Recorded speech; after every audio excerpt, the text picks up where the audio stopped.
Setelah 2 hari pencarian secara intensif, anak berusia 6 tahun yang terbawa arus di Sungai Krung Pasir di Desa Masjid, Kecamatan Santadira Arut, Kabupaten Aceh Utara, Provinsi Aceh, masih belum ditemukan. Tim Badan Penanggulangan Bencana Daerah Aceh Utara bersama Basarnas, kepolisian, dan dibantu masyarakat terus melakukan pencarian di lokasi kejadian hingga Minggu malam. Kejadian tersebut bermula pada hari Sabtu, 15 Februari 2025, ketika korban bersama kawan-kawannya sedang bermain di bantaran sungai. Mereka kemudian ikut mandi di sungai, dikarenakan anak tersebut masih terlalu kecil dan belum mampu berenang dengan baik, sehingga ia terseret arus deras akibat hujan lebat yang mengguyur daerah tersebut.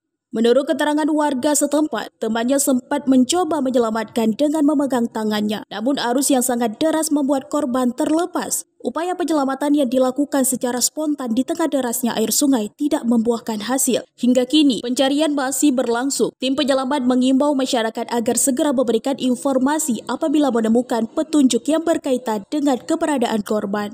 Kemarin sore, waktu pulang ngaji dia kan main sama kawan-kawannya, pergi ke sungai, mereka main peserotan di sungai. Mungkin karena tidak tahu sungainya airnya lagi deras, langsung dia tenggelam di sungai. Sempat diselamatkan waktu itu? Sempat dipegang tangannya sama abangnya, karena abangnya pun masih kecil, abangnya hampir terbawa juga. Karena berhubung mereka main rame-rame sama kawannya, sempat ditolong abangnya, cuma adiknya dilepas lagi, terlepas sama abangnya. Mereka pulang langsung ke rumah, diberikan semalam 2. Kemudian warga langsung ke lokasi untuk mencari keberadaan Farhan. Semua warga turun ke sungai membantu pencarian Farhan, tapi sampai saat ini belum ditemukan.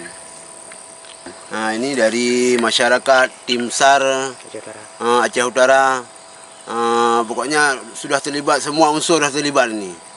Hingga saat ini belum ada tanda-tanda. Ya, sampai saat ini belum ada tanda-tanda di mana keberadaan Farhan. Harapannya kami semoga Farhan cepat ditemukan, karena mengingat keluarga pun sangat berduka cita dalam keadaan ini. Keluarga korban dan masyarakat setempat masih berharap agar anak yang masih hilang itu segera ditemukan. Petugas terus berusaha agar bisa segera ditemukan. Dari Kabupaten Aceh Utara, Saiful Bahri melaporkan untuk Puja TV.